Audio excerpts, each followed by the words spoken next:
satu ayat pendahuluan dari firman Allah yang hendak saya baca buat kita bersama pada hari ini, yang terdapat dalam Yudas pasal yang pertama.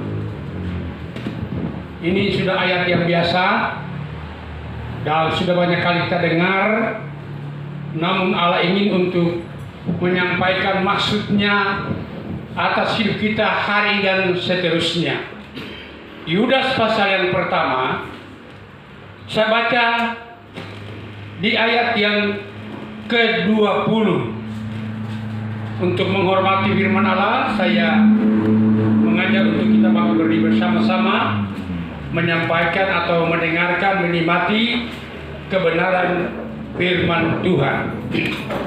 Yudas pasal 1 ayat yang ke-20 saya baca untuk kita nikmati, berkata begini: akan tetapi kamu saudara-saudaraku yang kekasih, bangunlah dirimu sendiri di atas dasar imanmu yang paling suci dan berdoalah dalam Roh Kudus. Silakan ibu. Saudara, ini ayat firman Allah yang Allah titip di hati saya, dan sudah banyak kali Allah membicarakan hal ini di hati saya. Dan hari ini saya menyampaikan buat kita bersama-sama dalam pengiringan kita kepada Allah. Di dunia ini kita mengabdi dalam berbagai hal, tetapi lebih dari itu kita mengabdi soal kita mau ke surga. Ya, jadi saudara, kita hadir di sini memiliki satu tujuan yang jelas, dan kita hadir di sini menjadi seorang yang berfungsi bagi kerajaan Allah yang Tuhan sudah sediakan setiap orang yang percaya. Nah, saudara-saudara, dan tadi saya katakan dalam pujian penyembahan kita, Allah menjadi tersenyum. Ya. Nah, kalau Allah menjadi tersenyum dalam penyembahan kita, maka ada sesuatu yang Allah ingin untuk memberitahu kepada kita tentang kebenaran firman Allah yang kita persiapkan dalam hari-hari kita mengiring Tuhan menyongsong kedatangan Tuhan pada kali kedua. Tema dari firman Allah hari ini saya ambil dari beberapa kata dalam kalimat ini adalah tentang membangun iman. Ini temanya, membangun iman. Di hari-hari ini banyak bergejolak dan berjuang untuk membangun. Ya, tidak ketinggalan dengan GPDI air hidup di Peboa. Kemarin saya hadiri peletakan batu di tempat ini, dan betapa resmi ya tentang hal pelayanan dan perjuangan yang saudara lakukan di tempat ini, menghadirkan majelis daerah, menghadirkan bupati, dan beberapa tokoh-tokoh dalam kabupaten ini hadir. Haleluya, saya rasa bersukacita.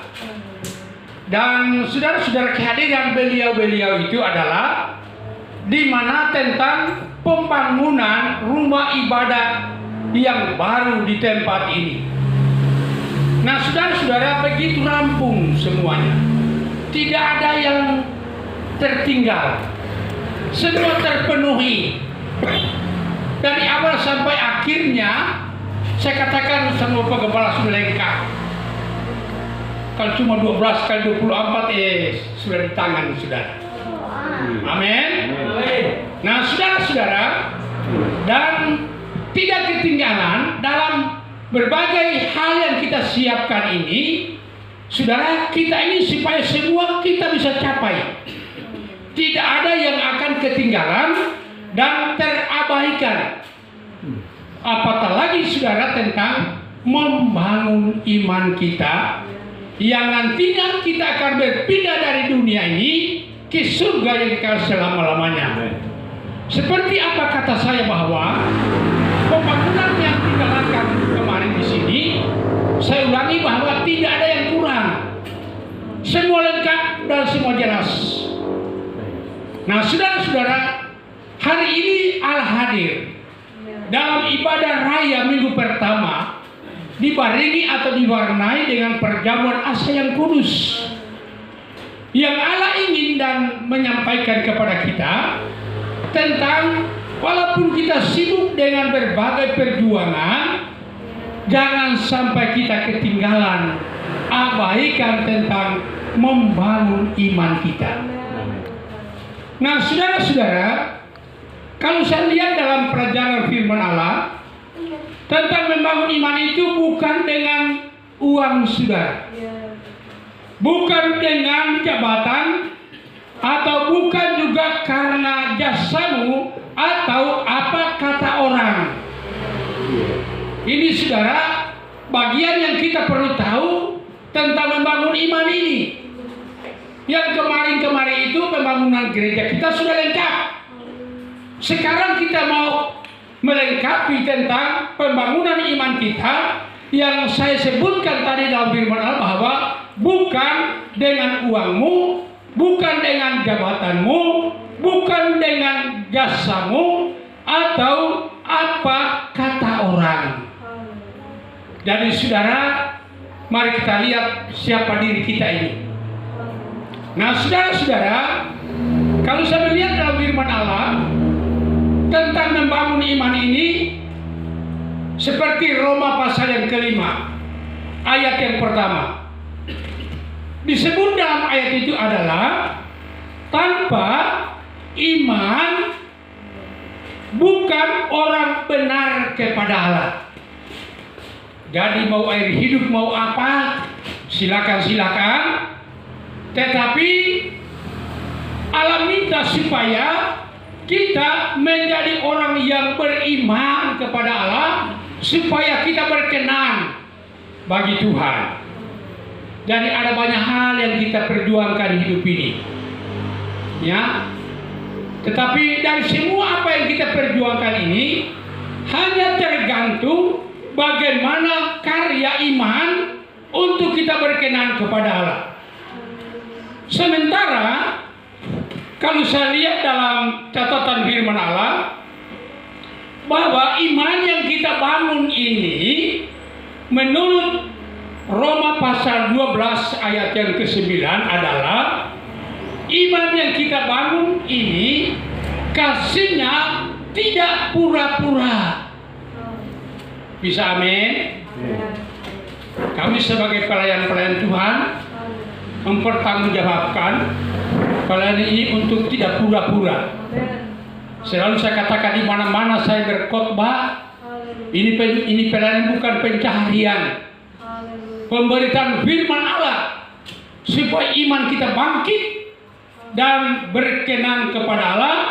Itu sebabnya iman yang kita bangun kasihnya tidak pura-pura. Ini cara membangun, ini cara gereja ini begitu besar, ya. Tapi puji Tuhan, saya katakan tadi sudah lengkap, kurang salahnya kita, ya. Nah, sudah tidak ada yang pura-pura.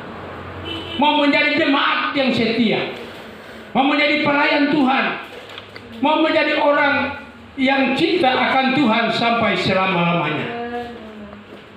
Bapak Ibu sekalian, membangun iman itu namun punya penurutan, menuruti Yesus secara pribadi.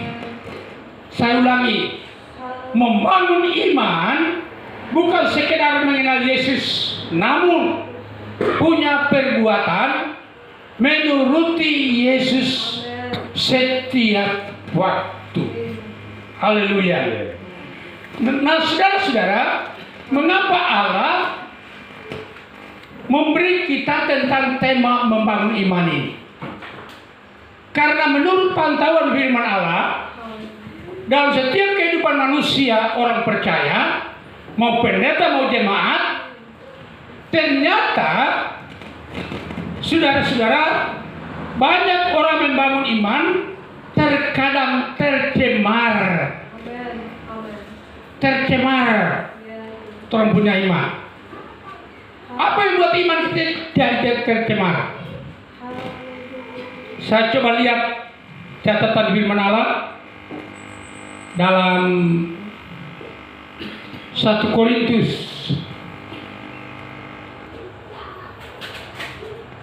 ya, puji Tuhan, saya cari dulu ayatnya. Kalau seperti di ya sudah ada lengkap yang lain, langsung keluar itu ayat. Tapi 1 Korintus pasal yang ke-15 ayat yang ke-33 dikatakan begini, janganlah kamu sesat, pergaulan yang buruk merusakkan kebiasaan yang baik. Kalau saya lihat catatan terjemahan lama, disebut di sana bahwa janganlah kamu tersesat, pergaulan yang buruk merusakkan kelakuan yang baik. Itu di terjemahan lama.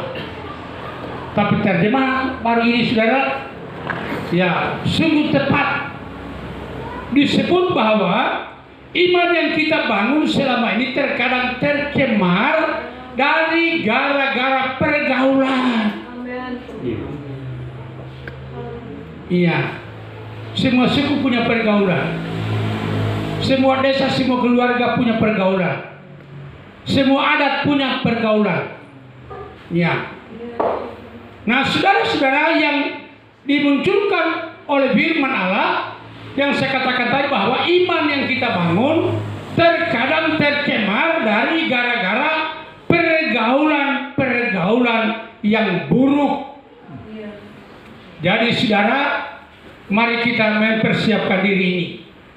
Kita ini bukan siapa-siapa, orangnya Tuhan yang dipersiapkan untuk mau ke surga. Jadi, dan saudara, Allah tidak ingin untuk kita beroleh iman yang tercemar. Cuma kusedu kok. Ya. Haleluya. Kemudian saudara, akibat karena tercemar iman yang kita bangun, ada catatan Alkitab dalam 1 Petrus pasal yang keempat, ayat yang ke-18. Kalau ingin baca 1 Petrus pasal 4 ayat yang ke-18, terjemahan lama dikatakan, sedangkan orang-orang benar hampir-hampir tidak selamat. Ya, ini pengaruh pergaulan. Kita suka biasa kok. Ya. Tahu-tahu pergaulan iman kita sudah tercemar gara-gara bercanda yang tidak rohani. Nah, saudara-saudara, disebut bahwa di sana sudah ada keterlampauan akal jahat manusia, sehingga manusia itu cemar dalam hal membangun imannya. Dan firman berkata bahwa sedangkan orang benar, sedangkan pendeta, sedangkan orang-orang suci, dia bilang hampir-hampir tidak selamat. Tapi puji Tuhan, sebelum orang binasa, Tuhan sudah datang berfirman untuk membangun iman ini. Haleluya. Nah, saudara-saudara, membangun iman ini perlunya kita tampil beda dengan orang duniawi. Amin. GPD air hidup tampil beda. Ya.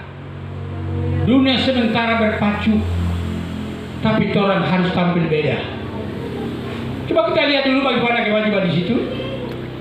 1 Petrus pasal, 1 Korintus pasal yang ke-15 ayat yang ke-40, 44 dan 45. 1 Petrus pasal, 1 Korintus pasal 15 ayat 40. Dia katakan begini, ada tubuh surgawi dan ada tubuh duniawi, tetapi kemuliaan tubuh surgawi lain daripada kemuliaan tubuh duniawi. 44. Yang ditaburkan adalah tubuh alamiah, yang dibangkitkan adalah tubuh rohania. 45.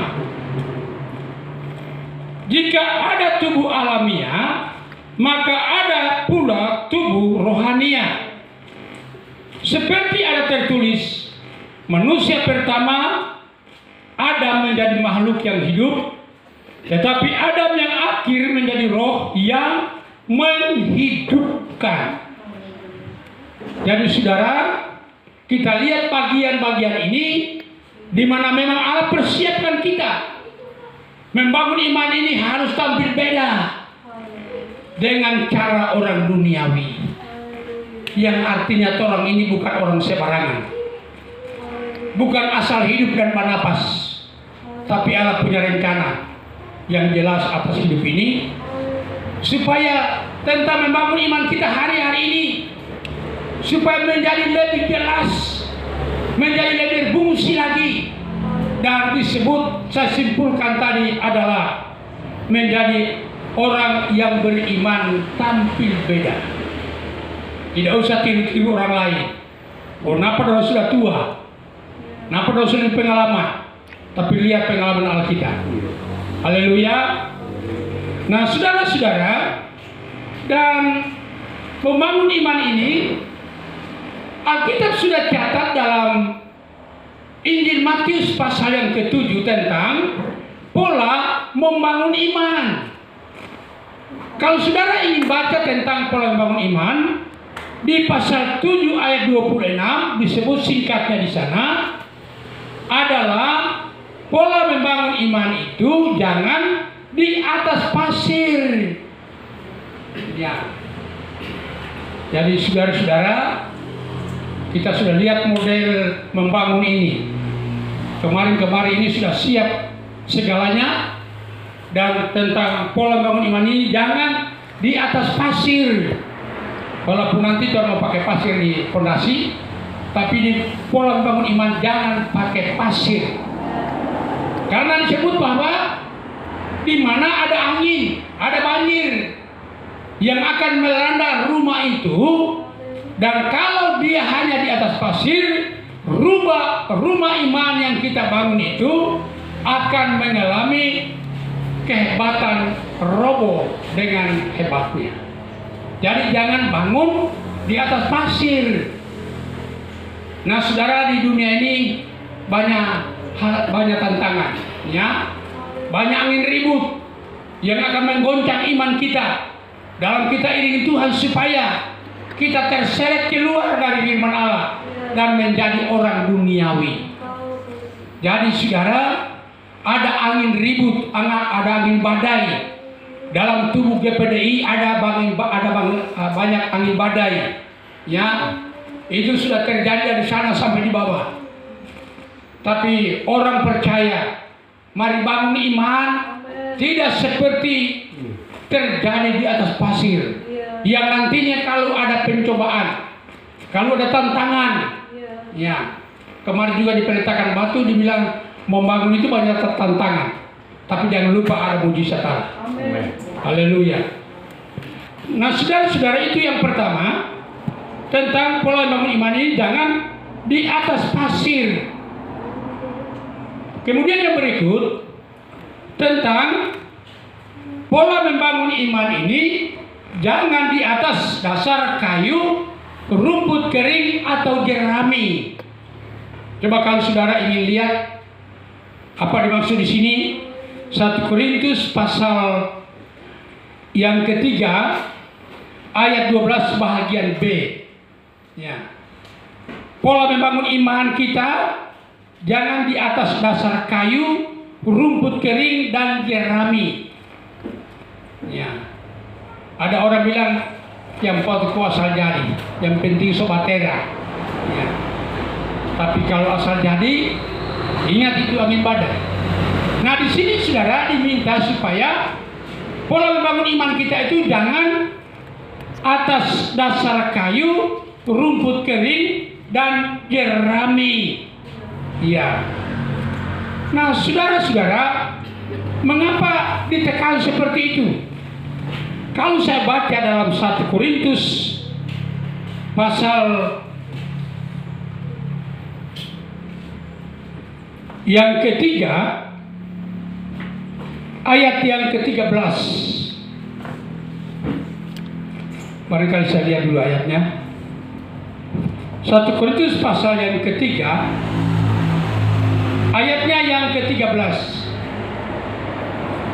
Sekali kelak pekerjaan masing-masing orang akan nampak, karena hari Tuhan akan menyatakannya, sebab ia akan nampak dengan api, dan bagaimana pekerjaan masing-masing orang akan diuji oleh api itu. Apa itu api? Bukan cuma api di dapur, bukan cuma api neraka, tapi termasuk pencobaan, termasuk penyakit, termasuk banyak hal yang menjadi api untuk kita terbakar dalam iman kita kepada Allah. Nah, saudara-saudara, dikatakan bahwa iman yang kita bangun ini akan diuji oleh api itu. Banyak hal yang menjadi api yang bisa membakar iman kita supaya tidak menyala terus, supaya tidak bisa capai surga.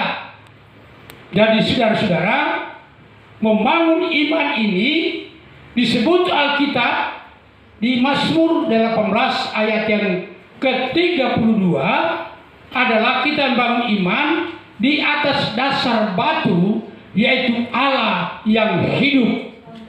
Haleluya. Puji Tuhan. GPDI air hidup, ya, menjadi hidup kalau kita letakkan Tuhan di depan. Jalan hidup ini menjadi hidup, menyongsong kedatangan Tuhan pada kali yang kedua. Nah, saudara-saudara, dan ayat 15 dalam 1 Korintus pasal 3 ini, kita lihat ayat 15. Jika pekerjaannya terbakar, ia akan menderita kerugian, tetapi ia sendiri akan diselamatkan, tetapi seperti dari dalam api. Satu catatan yang terkesan di hati saya adalah jika pekerjaan kita terbakar, dikatakan akan mengalami atau menderita kerugian. Kita sudah berjuang selama ini cari Tuhan, sudah membangun ke sana kemari, sudah berjuang, sudah berkorban. Tapi hanya karena api yang kecil yang coba-coba mau membakar kita, terbakarlah kita. Dan disebut bahwa ketika kita terbakar, disebut bahwa kita akan menderita kerugian. Kita suruh rugi iring Tuhan, suruh rugi melayani Tuhan. Tahu-tahu cuma masalah sepele, kita harus terbakar dengan akal kita, dengan kehidupan kita, saudara. Jadi mari pada hari-hari ini kita berupaya melihat tentang bagaimana pola kita membangun iman ini. Sementara ayat 14 dalam 1 Korintus pasal 3 disebut, jika pekerjaan yang dibangun seseorang tahan uji, ia akan mendapat upah. Haleluya. Mau dapat upah. Bukan cuma surga kita mau dapat, tapi dapat upah dari Tuhan. Nah, sebab itu saudara, mari pada hari-hari ini kita memperhatikan tentang cara atau pola kita membangun iman kita kepada Allah, supaya kita bisa sampai di tujuan kita, yaitu di dalam kerajaan surga.